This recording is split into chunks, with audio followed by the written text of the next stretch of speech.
महाराज जी के चरणों में कोटि कोटि प्रणाम। महाराज जी एक दोहा पढ़ने के बाद हृदय स्वीकार नहीं कर पा रहा कि ढोल गवार शूद्र पशु नारी सकल ताड़ना के अधिकारी। इसमें गोस्वामी जी ने बहुत सूक्ष्मता से वर्णन किया। महापुरुषों के वचनों को हम सूक्ष्मता से समझ पाए। प्रायः ऐसा कह करके हम कहीं कहीं माताओं बहनों की अवहेलना करते हैं, कई जगह हम इसका प्रयोग कर देते हैं। अरे वो गोस्वामी जी ने लिखा है ढोल गवार शूद्र पशु नारी सकल ताड़ना के अधिकारी। अब इसकी व्याख्या सूक्ष्मता से सुने और विचार पूर्वक। शास्त्रीय प्रमाण के अनुसार ढोल है ना, ढोल को ताड़ना चाहिए। ताड़ना मतलब उसको ठपाक चाहिए और बेताल नहीं। शास्त्र सिद्धांत के अनुसार, संगीत शास्त्र के अनुसार तभी वो राग प्रकट कर पाएगा, तभी वो बजेगा। ढोल को हाथ जोड़ के बोलो कि साहब आप बज जाएं, नहीं बजे, उसको ताड़ना चाहिए। अब ताड़ना शब्द चारों में एक जैसा नहीं लगेगा। शब्द एक ही है ताड़ना, लेकिन ताड़ना के अर्थ अलग अलग हैं। जैसे कनक है, एक ही शब्द है कनक, लेकिन कनक कनक ते 100 गुनी मादकता अधिकाय वा खाए बोराए जग या पाए बोराए। बोले कनक ही शब्द है। जैसे ताड़ना शब्द का हम प्रयोग केवल वही समझे कि ताड़ना देना ही नहीं, उसका अर्थ अलग अलग है। जैसे कनक शब्द है, कनक को सोना भी कहते हैं और कनक को धतूरा भी कहते हैं।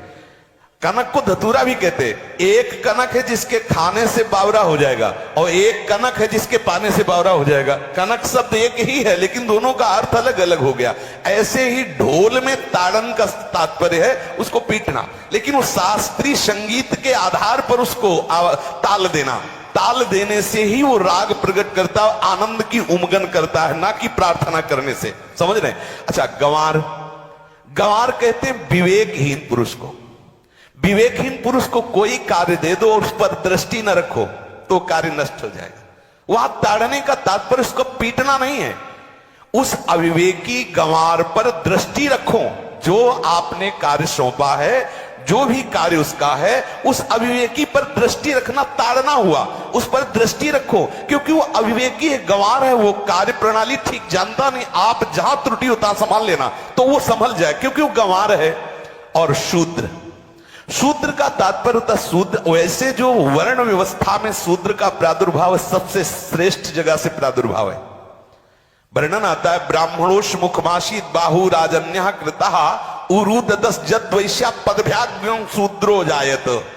भगवान के श्री चरणों की ही वंदना होती है प्राय। आपने देखा सबके श्री चरणों की, और शूद्रों का प्रादुर्भाव श्री चरणों से हुआ है। कोई ऐसा न समझे कि शूद्र का मतलब निकृष्ट होता है। यहां शूद्र का तात्पर्य जब से किसी से कहते हैं कि शूद्रवत आचरण करता है, मतलब शास्त्र विरुद्ध सदाचार के विरुद्ध आचरण करना शूद्रवत आचरण की तरफ संबोधन किया जाता है। यहां कहा गया कि शास्त्र की सम्मति, शास्त्र के शासन के अनुसार आचरण हो, सदाचार परायण हो। शास्त्र जिसके लिए जो विधान करता है, शास्त्र शासन स्वीकार करना, यहां शूद्र के ताड़न की बात कही गई। यहां शूद्र ताड़न का तात्पर्य डंडे से प्रहार करना नहीं, समझना। और जो चौथा कहा गया नारी, अगर स्त्री को हम ये कहें कि ताड़न से ही वो केवल काबू में रहती है, तो राष्ट्र में अपने प्रसिद्ध लक्ष्मीबाई जैसी कोई सामर्थ्यशाली वीरांगना, कोई वीरों सामने बड़े बड़े वीरों के दांत खट्टे कर दे, ऐसी बहादुर सिंघनी हुई, अंग्रेजों के दांत खट्टे कर दिए। अगर कोई समझे कि नारी केवल ताड़ने के लिए है तो उसकी मूर्खता है। पुरुष और नारी का समान प्रादुर्भाव हुआ है। भगवान ब्रह्मा के श्री अंग से दाहिनी तरफ से महाराज मनु और बाईं तरफ से उनकी पत्नी उनका प्रादुर्भाव हुआ शतरूपा। शतरूपा, अब आप बोलो एक ही शक्ति के दो भाग हो गए, एक पुरुष रूप धारण कर लिया, एक नारी रूप धारण कर लिया। अब यहां विचार जो है कि उस नारी के ऊपर ताड़न शब्द का क्या प्रयोग है। जैसे आप मार्ग में चले जा रहे हैं और आपने दृष्टि चूक कर दी और नारी आपकी स्त्री पीछे चल रही, तो कोई हमला कर सकता है, क्योंकि वो रत्न है। 14 रत्नों में एक रत्न स्त्री रत्न भी है। स्त्री को रत्न कहा गया है। भगवान श्री राम जब वनवास में जा रहे हैं तो सिया जी को आगे नाव में जब चढ़ाना होता तो पहले सिया जी को चढ़ा, सीए चढ़ाई चढ़े रघुराई, पहले आगे। दृष्टि रखो, दृष्टि चूक गई तो रत्न है। यहां दृष्टि रखना, शासन मतलब उसकी पिटाई करना नहीं कि जैसे ढोल को पीटा जाता है ऐसे स्त्री को पीटा जाए, शूद्र को पीटा जाए तो गंवार को, यह व्याख्या नहीं है, यह मूर्खता है, इसे व्याख्या नहीं कहते। जैसे कनक शब्द के कई अर्थ होते हैं, ऐसे ही ताड़न शब्द का यहां अलग अलग प्रयोग है। स्त्री के ऊपर दृष्टि रखो। किस भाव की दृष्टि रखे? क्योंकि वो हमारे यहां रत्न की तरह है, कहीं कोई ऐसा ना हो कि कुदृष्टि वाला कोई उस पर हमला कर दे। आप पाणी ग्रहण संस्कार में रक्षा का भी सूत्र बताया जाता है कि आपको अभी ये समर्पित है, आप इसकी रक्षा करें। हमारे शास्त्रीय सिद्धांत में देखो, कभी भी स्त्री को अकेला छोड़ने का सिद्धांत नहीं पाया गया। अगर शास्त्रीय सिद्धांत, बच्ची है तो माता पिता के शासन, थोड़ी बड़ी हुई तो भाई आदि के बीच में, और बड़ी हुई तो पति के, और बड़ी हुई तो पुत्रों के, मतलब एक सानिध्य का एक दृष्टि रखी गई है कि यदि आप अपनी दृष्टि में रखेंगे तो उसका अमंगल नहीं होगा, उसका हित नहीं होगा। ये जो जैसे मानो कोई सी स्त्री को अकेला कोई पा गया और कुमार्गगामी वृत्ति वाला हुआ, तो आज जो घटनाएं सुनने को मिलती हैं, अगर हमारी दृष्टि हो उस पर तो ऐसा नहीं हो सकता। और दूसरी बात यह है कि स्त्री को बुद्धि स्वरूपा भी माना गया। भगवान से भीष्म जी कहते हैं, मैंने अपनी कुंवारी कन्या बुद्धि को, हमारी कुंवारी कन्या है बुद्धि, सदैव सुरक्षित रखा है, आज आपके चरणों में समर्पित करते हैं। तो शास्त्र शासन के द्वारा बुद्धि को सदैव अपने अधीन रखो, कहीं बुद्धि कुमार्गगामी ना हो जाए। यहां स्त्री के ताड़न का केवल एक सूत्र है कि आप उस पर दृष्टि बनाए रखें, कहीं स्त्री रत्न कहीं अपवित्र ना हो जाए, कहीं दूसरे का किसी तरह से कुमार्गगामी लोगों का ऐसा कोई बर्ताव ना हो जाए, इसलिए सावधान। वहां उसको पीटने का शब्द नहीं है कि ढोल गवार शूद्र पशु नारी सकल ताड़ना के अधिकारी। ताड़ना का तात्पर्य वहां पीटना नहीं तो विद्वता में देखो तो एक से एक, साधुता में देखो तो एक से एक, वीरांगना देखो एक से एक, ऐसा नहीं कह सकते, क्योंकि जो सामर्थ्य पुरुष में वही सामर्थ्य भगवान ने स्त्री में भी दी, क्योंकि भगवान के ही दो रूप हैं, एक स्त्री और एक पुरुष, समझ रहे ना। तो इसमें एक ताड़न शब्द का कई अर्थ होता है। भगवान की साक्षात शक्ति स्त्री है। अगर कोई इस भाव से देखे कि स्त्री तो केवल ताड़ना मतलब केवल गाली दे के बात करना, ऐसा नहीं। जिस घर में स्त्री का अपमान होता है उस घर का नाश हो जाता है, निश्चित हो जाता है। आप देखिए, रावण का सत्यानाश हो गया जगदम्बा सीता के प्रति, दुर्योधन का सत्यानाश हो गया द्रौपदी के प्रति। जहां स्त्री का अपमान हो जाए, अगर कोई ये समझे कि स्त्री केवल मतलब जैसा हम चाहें वैसा व्यवहार करे, तो अगर नाश ना हो जाए तो हमें बता देना, क्योंकि भगवान की वो शक्ति है। अगर उसे तुम सोचो कि हम ताड़न करें, जैसे ढोल को ताड़न करें ऐसे ताड़न करें, तो तुम्हारा नाश हो जाएगा। बिल्कुल सच्ची बात समझ लीजिए। केवल वहां दृष्टि रखने की बात कही गई है, आपका अधिकार है, आप उसकी सुरक्षा व्यवस्था में रहें। और एक वृत्ति होती है, अगर शासन ना हो तो हमारी बुद्धि भ्रष्ट हो जाए, हमारी बुद्धि भ्रष्ट हो जाए, आपकी बुद्धि भ्रष्ट हो जाए। भगवान का भय, शास्त्र का भय, लोक मर्यादा का भय, ये हमको सुरक्षित रखता है। इसलिए दृष्टि रखने की आवश्यकता है कि वो पवित्र रहे, वो सुरक्षित रहे, ना कि उसको पीटने के लिए यहां संबोधन किया गया गोस्वामी तुलसीदास जी ने। इसलिए सावधानी पूर्वक अपनी वृत्ति को पावन रखते हुए महापुरुषों के वचनों को समझने की चेष्टा की जाए। गोस्वामी जी ने जो यहां कहा, ढोल गवार शूद्र पशु नारी सकल ताड़ना के अधिकारी, तो ताड़ना का अलग अर्थ है, अलग अलग। जैसे ढोल में ताड़ना, तो वैसे ही सब जगह नहीं ताड़ना लगेगी। आप देखो, पशु जो है, चालक जो घुड़सवार होता है उसको ताड़ना एड़ी से देता है। अपने चालक जो होता है घुड़सवार एड़ी से। किसान जो होता है वो बैल को बोलता है दाहिने, जैसे हल जोतने होता है बाएं, वो भाषा समझता है, बाएं मुड़ जाए, और नहीं मुड़ता तो पीछे अरई है एक छड़ी, उससे वो इशारा देता है, वो समझ जाता है। पशु को अपने इशारे से चला लेते। अब उससे कहे, खड़ा होकर हाथ जोड़ के कहे कि भैया बैल देवता आप थोड़ा दाहिने मुड़ जाओ, तो नहीं मुड़ेगा। जब लगाम पकड़ी और थोड़ा ताड़न किया और बोले दाएं, तो फौरन दाहिने मुड़ गया। आप देखो, जो बैलगाड़ी चलाते हैं, घोड़ा गाड़ी चलाते हैं, ऊंट चलाते हैं, तो पशु शासन के द्वारा उसको इशारे से किधर चलना उसको इशारा बता दो। अलग अलग जगह इस ताड़न शब्द का अर्थ प्रयोग किया गया है।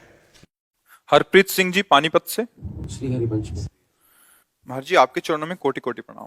प्रिय महाराज जी, मुझे अपने व्यवसाय में अर्थ कमाने के लिए झूठ भी बोलना पड़ता है कि अमुक पदार्थ में मुझे कुछ नहीं बचा, और अगर कहूं कि मैं अपने आपसे इतना पैसा कमाया तो ग्राहक वापिस ही चला जाता है। देखो देखो इसमें बात समझनी, सब कोई जानता है कोई भी व्यापार करता है तो मुनाफे के लिए करता है, सब कोई जानता है।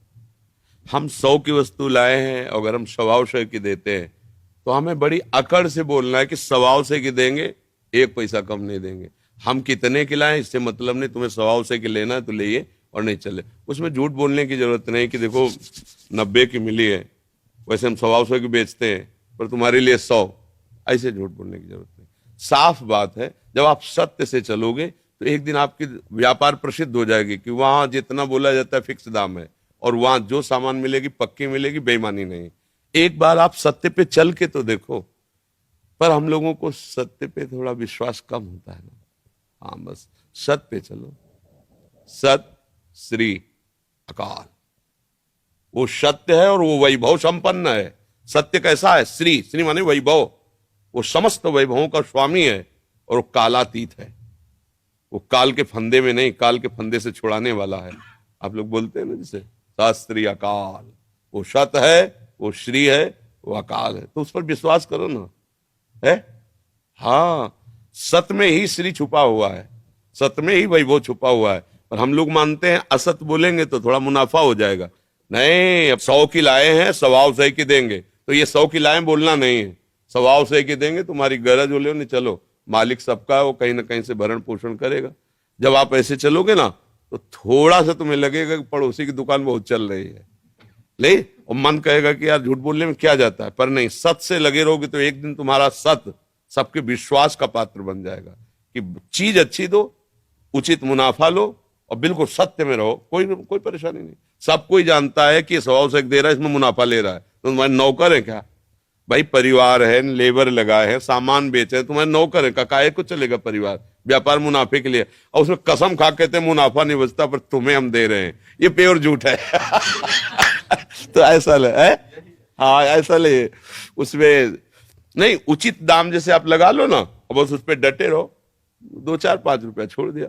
और उसमें आपको प्रमाणित करने की जरूरत नहीं है कि अमुक की लाए, अमुक ऐसा, हम ऐसा, वो फिर एकदम प्योर झूठ हो गया। क्योंकि आपको पता है 80 की लाए हो, आपको कसम से कह रहे हैं 100 रुपया की तो हम ही को पड़ती है यार, मतलब 20 रुपया के लिए कसम खा गए, तो इसलिए ठीक नहीं है। तो भगवान वो फिर देते हैं। अच्छा, जैसे मान लो आपने 1 लाख रुपया प्रॉफिट की और उधर परिवार में किसी का ऐसा रोग हो गया कि जांच में 1 लाख चला गया। अगर आप सत्य से कमाए हो तो 1000 बचे, बस आप स्वस्थ नमक रोटी खा के है प्रभु का सुमिरन कर रहे, आनंद है। सत्य में ऐसा लगता है कि थोड़ा हम गरीबी में हैं लेकिन सुखी रहोगे, और असत्य में लगता है हम धनी हुए, पर वो फिर वो कहीं ना कहीं रास्ते निकाल लेता है जिससे आपका वो नष्ट होता रहेगा। तो सत्य पे चलो, थोड़ा नमक रोटी खाओ कुछ दिन, फिर देखो सत्य का सत श्री है और वो कालातीत है, वो तुम्हें काल में फंसने नहीं देगा, वो निकाल लेगा। विश्वास करे ना, है वो सिख जन बोलते हैं ना, वाहे गुरु का खालसा वाहे गुरु की। जब गुरु के वचनों पे चलोगे तो फतेह ही फतेह। विश्वास करो ना, फतेह माने विजय, नीचा नहीं देखना पड़ेगा। गुरु चरणों के आश्रित हो, गुरु वाणी के अनुसार, तो वाहे गुरु का खालसा वाहे गुरु की फतेह, फतेह ही फतेह। विश्वास कर लेना, विश्वास से। अच्छा, ये संसार के आदमी क्या तुम्हें प्रॉफिट देंगे? जब मालिक देगा तो निहाल हो जाओगे। हाँ, ऐसे जो बोले सो जो बोले और निहाल, शास्त्रीय का बस समझ। अब हम लोग बोल तो देते हैं लेकिन उसका भाव नहीं समझते ना। सत्य बोलो, वैभव आ जाएगा, निहाल हो जाओगे। वही ओंकार है, वही परमात्मा है, वही गुरु है, वही गुरु वाणी है। सत्य पे चलो। हाँ, थोड़ा हम ये मानते हैं कि पड़ोसी से थोड़ा तुम लो रह सकते हो, लेकिन जो ज्यादा चमकता है ना वो फ्यूज भी हो जाता है। ले, लिमिट से चमकोगे तो प्रकाश बना रहेगा, और एकदम बेईमानी करके चमकोगे तो फ्यूज हो जाओगे। इसलिए फ्यूज होने की तरफ मत बढ़े, सत्य मार्ग में चले, वो दीपक की तरह भले जले, कुल परंपरागत सुखी रहेगा। ऐसा है जी।